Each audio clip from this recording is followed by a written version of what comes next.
जय हिंद दोस्तों। देखिए, बहुत बहुत स्वागत है आप सभी का आज के इस वीडियो में।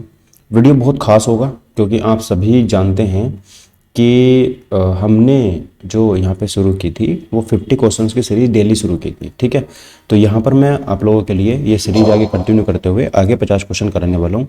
और अभी मैंने ये सोचा है कि अभी तक जो मैं क्वेश्चन कराता था आपको, ठीक है, उस क्वेश्चन कराने में मुझे काफ़ी सारा टाइम लग जाता था, जैसे 15 मिनट 20 मिनट या एक एक घंटे तक लग जाता था। लेकिन अभी क्या है कि हर वीडियो 10 से 12 मिनट के अंदर खत्म हो जाएगी, 50 क्वेश्चन भी आपके सोल्व करा दिए जाएंगे। ठीक है, तो विद इन टाइम, मतलब जो है ज़्यादा टाइम आपका नहीं खर्च करेंगे क्योंकि आपका टाइम बहुत ज़्यादा प्रेशियस हो रखा है इस टाइम पे। तो आप उसको बहुत अच्छे से यूटिलाइज करिए आपके एग्जाम के लिए, क्योंकि आपको पता है कि आपको जितना ज़्यादा पढ़ोगे उतना आपके लिए बेहतर होने वाला है। ठीक है, तो चलिए शुरू कर लेते हैं अपने आज के इस वीडियो को। और वीडियो तो अच्छा होगा, खास होगा। ठीक है, चलेंगे। तो 50 क्वेश्चन होने वाले हैं, तो थोड़ा सा आप इसको वीडियो को अच्छे से देखेंगे, बेहतरीन तरीके से देखेंगे। और गाइस एक रिक्वेस्ट हो रहा है, आप प्लीज़ यार एक बार चैनल को ना सब्सक्राइब कर लेंगे। ठीक है, ताकि चैनल अगर आप एक बार सब्सक्राइब करेंगे तो हमारे लिए फ़ायदा और आपके लिए फ़ायदा, नोटिफिकेशन आपको टाइम टू टाइम मिलता रहेगा। बात करेंगे सर यहाँ पे हम पहले क्वेश्चन से आज के लिए। और अब से मैंने क्वेश्चंस को यहाँ पर, क्वेश्चंस के लिए जो मैं यहाँ पे लेता था ना आंसर, सुन के आंसर लेने मैंने बंद कर दिए हैं। अब आपको माइंड भी यहाँ पे टेस्ट होता रहेगा। ठीक है, तो चलो ध्यान से देखेंगे। पहला क्वेश्चन क्या रहा है, तो डेली के 50 क्वेश्चन यहाँ पे हम डिस्कस करेंगे। ठीक है, पहला क्वेश्चन जो हमारे फिजिक्स के क्वेश्चन होंगे उसमें 1 से लेकर के 17 तक होने वाले हैं, तो आप उनको अच्छे से यहाँ पे रिवाइज करेंगे। ठीक है, देखो सबसे पहला क्वेश्चन हमारा कह रहा है कि विद्युत धारा की एसआई यूनिट क्या होती है, यानी कि the SI unit of electric current is.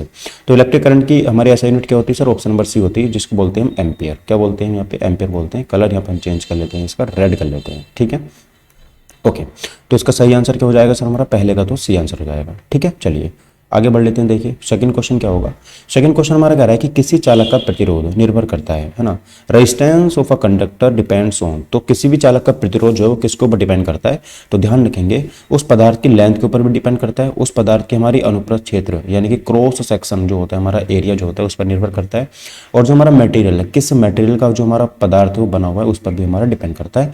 और ऑल ऑफ द चीज फोर्थ वाला हमारा सही आंसर हो जाएगा, यानी कि हमारा डी आंसर इस क्वेश्चन का करेक्ट हो जाएगा। ठीक है, चलिए आगे बात कर लेते हैं। देखिए क्वेश्चन नंबर 3 के बारे में। क्वेश्चन नंबर 3 कह रहा है कि in series combination current is. तो श्रेणी संयोजन में जो धारा होती है वो क्या होती है? क्या अलग अलग होती है, सब में समान होती है, शून्य होती है, मैक्सिमम होती है? तो इसका सही आंसर हमारा थर्ड वाले का हो जाएगा। ऑप्शन नंबर जो यहाँ पर बी वाला है, सेम हो जाएगी, है ना। क्या हो जाएगी यहाँ पे सर? सेम हो जाएगी, यानी कि बिल्कुल इक्वल इक्वल होती है वो। तो सेम कैसे होती है पता है ना आप लोगों को ये सब चीजें? हाँ सर, सेम कैसे होती है? तो क्योंकि हमारे ये सारे के सारे जो यहाँ पर रेजिस्टेंस जुड़े हुए हैं, किस में जुड़े हुए हैं? पैरेलल में जुड़े हुए हैं। तो पैरेलल में जितना भी हमारा करंट होता है सब में इक्वल इक्वल बहता है। ठीक है, ध्यान रखेंगे। क्वेश्चन नंबर 4 कह रहा है विद्युत बल्ब का तंतु किसका बना होता है? तो ये तो मैंने आपको क्वेश्चन बहुत अच्छे से पढ़ाया है, पूरा पैराग्राफ समझाया है, पूरा अच्छे से डिटेल में समझाया है। The filament of a electric bulb is made of. तो फिलामेंट किसका बना होता है? तो इसका आंसर सभी को पता होगा, टंगस्टन का बना होता है। ऑप्शन नंबर सी हमारा इस क्वेश्चन का करेक्ट आंसर यहाँ पे हो जाएगा। ठीक है, और हाँ, अगर आपको इस वीडियो की पीडीएफ चाहिए तो मुझे कमेंट में पीडीएफ टाइप करेंगे तो मैं आपको एक बार इसकी पीडीएफ प्रोवाइड करा दूंगा। ठीक है, अगला क्वेश्चन देखेंगे कि the unit of resistance is. प्रतिरोध की इकाई क्या होती है? तो सही आंसर हमारा इसका ऑप्शन नंबर सी हो जाएगा। ओम जो होती है हमारी प्रतिरोध की इकाई होती है। ठीक है दोस्तों, चलिए आगे बात करते हैं। क्वेश्चन नंबर 4 हमारा 6 क्या कह रहा है? ओम का नियम क्या होता है? तो ओम का नियम मैंने आपको पढ़ाया था। ओम का नियम होता है सर हमारा V बराबर आई आर। वी क्या होता है इसमें? हमारा V हमारा इसमें वोल्ट होता है, यानी कि विभवांतर होता है, पोटेंशियल होता है हमारा। आई इसमें हमारा करंट होता है और आर इसमें हमारा रेजिस्टेंस होता है। ठीक है, तो वी की जो यूनिट होती है वो वोल्ट होती है, ध्यान रखेंगे। आई को हम किस में मापते हैं? आई को हम यहाँ पर एएमपी में, एम्पियर में मापते हैं। और इसको हम किस में मापते हैं? ओम में मापते हैं। ठीक है, किस में? ओम में मापते हैं, ध्यान रखेंगे। ठीक है दोस्तों, चलिए क्वेश्चन नंबर 7 देखेंगे। फ्यूज का उपयोग किया जाता है। तो फ्यूज का उपयोग हम किस लिए करते हैं? धारा को बढ़ाने के लिए? नहीं सर, धारा को बढ़ाने के लिए हम फ्यूज का यूज नहीं करते हैं। ठीक है, दूसरा उपकरण की सुरक्षा। हाँ सर बिल्कुल, तो फ्यूज का जो हम यूज करते हैं ना, किसी भी उपकरण की जो सुरक्षा होती है, अप्लायंस को सेव करने के लिए हम यहाँ पे उसका यूज करते हैं। तो सही आंसर हमारा करेक्ट हो जाएगा। क्वेश्चन नंबर 8 देखेंगे कि समतल दर्पण द्वारा बना प्रतिबिंब होता है। तो समतल दर्पण में जो प्रतिबिंब बनता है वो कैसे बनता है ये मुझे बताना है। तो कैसा बनता है बताओ? समतल दर्पण में, समतल यानी कि जो हमारा प्लेन मिरर होता है, प्लेन मिरर में जो इमेज बनती है वो कैसे बनती है? तो सही आंसर हमारा क्या है? वास्तविक बनती है? नहीं सर, वास्तविक तो नहीं बनती। वास्तविक तो हमारी किस में बनती है? कॉनकेव में बनती है। कॉन्वेक्स में उल्टी बनती है ना, मतलब उल्टी बनती है, आभासी बनती है हमारी। ध्यान रखना, कॉन्वेक्स में जो बनती है आभासी बनती है, यानी कि वर्चुअल बनती है। तो इसका सही आंसर हमारा ऑप्शन नंबर बी हो जाएगा, आभासी बनती है। ठीक है, तो वर्चुअल मिरर में कैसी बनती है हमारी इमेज? आभासी बनती है, ध्यान रखेंगे। क्वेश्चन नंबर 9 देखेंगे। समतल दर्पण की फोकस दूरी कितनी होती है? तो समतल दर्पण की जो फोकस दूरी होती है वो कितनी होती है ना? तो the focal length of a plane mirror is, तो फोकल लेंथ कितनी होती है प्लेन मिरर की? तो क्वेश्चन नंबर 9 का सही आंसर हमारा हो जाएगा ऑप्शन नंबर यहाँ पर बी, इनफिनाइट होती है। क्या होती है? इनफिनाइट होती है। ठीक है, तो समतल दर्पण की क्वेश्चन नया है, ध्यान रखेंगे, और इंपॉर्टेंट क्वेश्चन हो जाता है बोर्ड के लिए, ध्यान से करेंगे इन सब क्वेश्चन को। ठीक है, तो प्लेन मिरर की जो यहाँ पे होती है हमारी कितनी होती है? हाँ, तो ध्यान रखेंगे वो कौन सी कितनी होती है हमारी? अनंत होती है, इनफाइनाइट होती है, ध्यान रखेंगे। ठीक है, अगला क्वेश्चन देखेंगे। Like poles of a magnet is, है नहीं, चुंबक के समान ध्रुव जो होते हैं वो कैसे होते हैं? तो चुंबक के जो हमारे समान ध्रुव होते हैं, क्या वो एक दूसरे को अट्रैक्ट करते हैं या रिपील करते हैं, डिस्ट्रॉय करते हैं, मेल्ट करते हैं? तो करेक्ट आंसर हमारे यहाँ पे हो जाएगा सर, वो एक दूसरे को रिपील करते हैं, यानी कि विकर्षित करते हैं। ठीक है, तो करेक्ट आंसर हमारा ऑप्शन नंबर डी हो जाएगा, याद रहेगा। ठीक है सर, 11 देख लेते हैं। देखिए, the unit of electric power is, electric power जो होती है उसकी यूनिट कितनी होती है? इलेक्ट्रिक पावर, पावर माने पी, पी की वैल्यू यूनिट क्या होती है हमारी?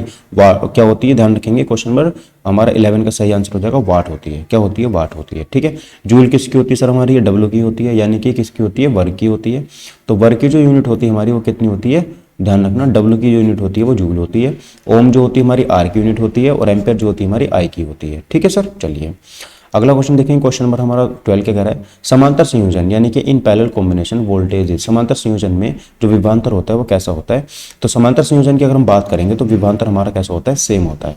ठीक है, विभवांतर कैसा होता है? सेम होता है, बिल्कुल इक्वल होता है। तो ध्यान रखना, जो हमारा सीरीज कॉम्बिनेशन था उसमें करंट सेम होता है और इसमें हमारा विभवांतर सेम होता है, इनका पोटेंशियल डिफरेंस सेम होता है।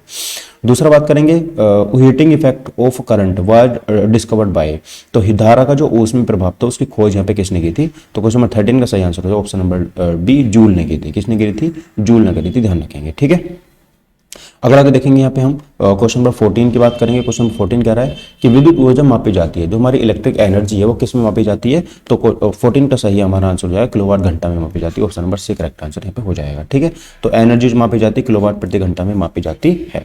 क्वेश्चन नंबर 15 देखेंगे, अवतल दर्पण बना होता है, यानी कि कौन के मिरर्स कैन फॉर्म, तो कैसा बनाता है अवतल दर्पण बताओ? क्या केवल वास्तविक बनाता है, आभासी बनाता है, दोनों बनाता है, इनमें से कोई नहीं? तो सही आंसर हमारा क्या हो जाएगा 15 का? यहाँ पे ध्यान रखेंगे सी वाला सही आंसर हो जाएगा, बोथ बनाता है, वो हमारा वास्तविक बनाता है और आभासी भी बनाता है, यानी कि रियल भी बनाता है और वर्चुअली बनाता है। क्वेश्चन नंबर 16 देखेंगे sir, the current the centre of magnet है, जो मैग्नेट होती है उसका सेंटर हमारा कौन सा होता है? तो ध्यान रखेंगे करेक्ट आंसर हमारा ऑप्शन नंबर है, उस पर कोई भी फोर्स नहीं लगता, नो फोर्स, सेंटर में कोई फोर्स नहीं लगता उसके दोनों साउथ पोल पर। जैसे मान लीजिए हमारे पास ये मैग्नेट है, ये इसका नॉर्थ पोल और इसका साउथ पोल, तो बीच में से कोई भी करंट यहाँ पर नहीं लगेगा, ध्यान रखें कोई करंट यहाँ पर नहीं लगता। अगला देखेंगे क्वेश्चन नंबर हमारा कौन सा 17 हो जाता है, electric current is flow of, विद्युत धारा का प्रवाह क्या होता है ना? इलेक्ट्रिक करंट का जो प्रभाव होता है वो क्या होता है? वो ध्यान रखेंगे इलेक्ट्रॉन होता है, ऑप्शन नंबर सी मेरा करेक्ट आंसर यहाँ पे हो जाता है। ठीक है सर, आगे देखेंगे। अब क्वेश्चन नंबर हमारे 18 से लेकर के 34 तक जाते हैं केमिस्ट्री के क्वेश्चन। ठीक है, तो ध्यान रखेंगे चूने का रासायनिक सूत्र क्या होता है? जो हमारा लाइम वाटर होता है उसका जो केमिकल फॉर्मूला होता है वो क्या होता है? तो CaOH का होल ट्वाइज होता है। ठीक है, CaOH का जो होल ट्वाइज होता है ना, ये हमारा चूने का रासायनिक सूत्र होता है, ध्यान रखेंगे। 19 का कह रहा है निम्न में से अम्ल है, यानी कि विच इज एन एसिड, इनमें से अम्ल कौन सा है? तो ध्यान रखेंगे हमारा ऑप्शन नंबर सी जो है ना HCl, ये हमारा अम्ल हो जाता है, क्योंकि आपको पता है ये क्या होता है? हमारा पेट में पाए जाने वाला एसिड होता है। 20 देखेंगे, लोहे में जंग लगने के लिए आवश्यक क्या होता है ना? रस्टिंग ऑफ आयरन नीड्स, तो क्या होता है बताओ? क्या केवल पानी चाहिए, या फिर हमारा केवल वायु चाहिए, या फिर वायु व जल दोनों चाहिए, या फिर हमारा एसिड चाहिए? तो ध्यान रखना वायु और जल हमको दोनों चाहिए, सी ऑप्शन हमारा यहाँ पे करेक्ट हो जाएगा। ठीक है फ्रेंड्स, चलिए आगे देखिए क्वेश्चन नंबर 21 क्या कह रहा है, baking soda is, baking soda जो होता है वो किसका बना होता है? बेकिंग सोडा बताओ 21 का करेक्ट आंसर क्या होगा? बेकिंग सोडा, बेकिंग सोडा का रासायनिक नाम क्या होता है? जल्दी से बताएंगे। तो बेकिंग सोडा को बोलते हैं हम NaHCO3, it means sodium hydrogen carbonate. क्या नाम होता है इसका?